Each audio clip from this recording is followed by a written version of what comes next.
The jungle should have been alive with sound that morning. Instead, it felt dead.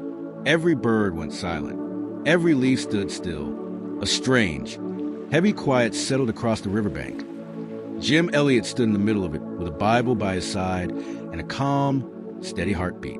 The light around him looked thin, as if the sun itself was afraid to enter the forest. Then he heard it. A sharp cry, a scream that rose like a warning from deep inside the trees. He knew exactly what it meant, but Jim did not run. He did not grab the gun. He did not hide. He whispered, "Father, into your hands." What he did not know was that this day would write a story the world would never forget. But this story does not begin with the jungle. It begins with fear that haunted Jim long before danger ever touched him. Jim Elliot grew up in a home where scripture was daily bread and prayer was the language of life. To everyone around him, he looked fearless, bold, almost unbreakable. Inside, he was fighting a wound he kept hidden from the world. Jim was terrified of living a small life, not a sinful one, not a rebellious one, a quiet one, a wasted one, a life without eternal impact. The thought of standing before God and realizing he had chosen comfort over calling filled him with dread. He watched people chase career security and ease. Something inside him whispered, "This cannot be all there is." He wanted something greater, something that demanded a cost. Night after night, he prayed for a faith that would burn away fear, burn away comfort, burn away everything that stood between him and complete obedience. He once wrote, "God, I do not want to be a grain of wheat that never dies." These were not dramatic words. They were the confession of a young man terrified of wasting his life. And just when Jim feared he might drift into an ordinary future, God placed a calling in front of him that would demand everything he had. During his college years, Jim prayed one dangerous prayer: "Lord, make my life your flame." He had no idea what that would cost. Soon after, he heard the first whispers about a remote, feared tribe deep in the Ecuadorian rainforest, a people called the Waorani. They were known for one thing: their spears. Stories spread through the region. Travelers attacked, missionaries killed, tribes living in terror of them. Most people avoided the Waorani at all costs. Mission boards refused to send workers. Governments kept a distance.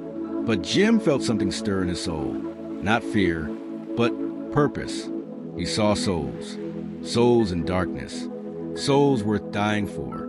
The danger did not repel him. It attracted him. Not because he wanted to die, but because he wanted to obey. He felt God whisper, "Will you go where no one else will go?" Jim answered with a yes that would change his life forever. What Jim did not know was that this call would lead him into a battle far greater than the jungle, a battle inside his own heart. Jim joined a team of young missionaries who shared his passion for reaching the unreached. Nate Saint, Roger Uderian, Ed McCulley, Pete Fleming, 5 men united by one mission. They moved to Ecuador, studied languages, met neighboring tribes, gathered information, prayed together, wept together, planned together. The more they learned about the Waorani, the more dangerous the mission appeared. This tribe killed outsiders on sight. There were no survivors, ever. But with every alarming detail, Jim felt his resolve strengthen. He believed God could break through any wall, no matter how violent or impossible. Their plan to reach the tribe was gentle, slow, and patient. They began flying a small yellow plane over the jungle canopy. From the air, they dropped gifts, tools, food, clothing, signs of peace. Sometimes the tribe responded by tying gifts to the rope and sending them back up.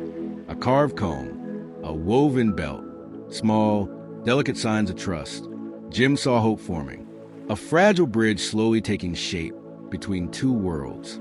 Yet the deeper they stepped into the jungle, the heavier the spiritual pressure became. The nights grew darker. The dreams grew unsettling. The silence grew thick. The night before their first face-to-face meeting, Jim felt a mixture of fear and expectancy. He opened his journal and wrote words that would echo for generations. He is no fool who gives what he cannot keep to gain what he cannot lose. These were not heroic words. They were the trembling surrender of a man who knew the cost but chose obedience anyway. Jim believed the door was about to open, but he had no idea that something else was waiting in the shadows. Their first meeting with the Waorani went beautifully, much better than anyone expected. A small group from the tribe approached the beach where the missionaries had landed, not with spears, but with curiosity. Smiles broke the tension. Hand gestures sparked laughter. A young Waorani man touched the plane with fascination. Another posed for photographs. One even took a short ride in the airplane. For the first time in history, the Waorani and outsiders shared peace. The missionaries were overwhelmed with joy. They prayed, cried, thanked God. They radioed home with excitement. Contact made. Everything is going well. Pray for tomorrow. They believed this was the beginning of a new chapter for the Waorani. But the jungle carried secrets, and one misunderstanding was already spreading within the tribe, a misunderstanding that would twist goodwill into suspicion. They believed peace had arrived, but the storm that was coming would shatter everything. The next morning, the jungle felt wrong. The sky hung low. The wind moved strangely. A tension pulsed in the air like a warning. Then it happened. A scream tore through the forest. A war cry filled with fury and fear.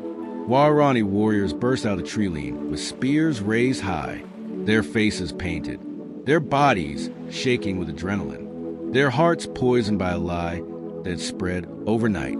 They believed the missionaries meant harm, that the peaceful men from yesterday were a threat. Jim and the team had guns, but they had made a vow before God. We will not take a life in order to save our own. They had come to bring the love of Christ. They would not kill the very people they came to save. The warriors closed in. Spears flew. Pain erupted. Shouts mixed with the roar of the river. Pete fell first.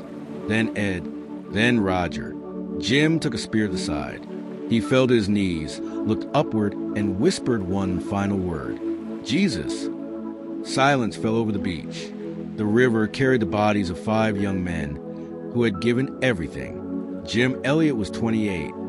But while the world saw a tragedy, heaven was already preparing a miracle no one expected. News of the killing spread across the world. Some called it foolishness. Others called it heroism. Elizabeth Elliot called it the will of God. While she grieved, she did not hate. She did not demand justice. She did not retreat. She prayed. She forgave. And then she did something no one imagined. She went to live among the very people who killed her husband. She brought her young daughter Valerie with her. The Waorani were shocked. They had never seen such courage, never seen forgiveness, never seen love without vengeance. Elizabeth lived with them, ate with them, learned their language, shared their pain, shared the gospel. Slowly, hearts began to soften, trust began to form, tears began to fall. One of the warriors who had speared Jim broke down and confessed everything. He gave his life to Christ. Years later, that same man baptized Jim's daughter, the daughter of the man he had killed. This is the power of God. This is the power of forgiveness. This is the power of a life fully surrendered. But Jim's story was not finished. God was about to use his death to shake an entire generation. Jim's journals were published. His words captured the hearts of people across the world. He is no fool who gives what he cannot keep to gain what he cannot lose. Young Christians read those words and felt their hearts ignite. Thousands of missionaries surrendered their lives to God. Entire tribes were reached. Churches were planted. Movements were born. Jim feared living a small life, but God took a surrendered life and made it one of the most influential testimonies of the 20th century. His sacrifice became a seed that fell into the ground, a seed that died, and a seed that brought forth a harvest. The Waorani tribe today is transformed, violence replaced with peace, fear replaced with faith, darkness replaced with light. Jim asked God to make his life a flame. God made him a torch that still burns. But this story is not just about Jim. It is about every believer who wonders what their obedience might accomplish. Jim Elliot did not die because he was fearless. He died because he obeyed. He believed that Jesus was worth everything, worth his safety, worth his comfort. Worth is future. Worth is life. Faith does not always lead to safe places. Sometimes it leads straight into the fire. But in the fire, God writes his greatest stories. Jim's story challenges us today. What if your greatest calling lies on the other side of your fear? What if your obedience becomes a spark that changes someone else's eternity? What if God is asking you to step into something uncomfortable, something costly, something that requires courage? Jim's story is not just about martyrdom. It is about trust, surrender, obedience. He believed that nothing given to God is ever wasted, and his life proves it. Your obedience may cost you something, but your obedience may also change everything. If Jim Elliot's story moved you, share this video with someone who needs courage today, someone wrestling with fear, someone struggling with obedience, someone who needs to remember that God still writes miracles through surrender hearts. And if you want more cinematic stories of faith, courage, and God's power in the darkest places, subscribe to Scroll of Saints. Join this family of believers who honor the heroes of faith and draw closer to God through their stories. Your story is not finished. Your calling is not forgotten. And your surrender may be the flame that sets someone else's life on fire for Christ. Subscribe, like, share, spread the flame.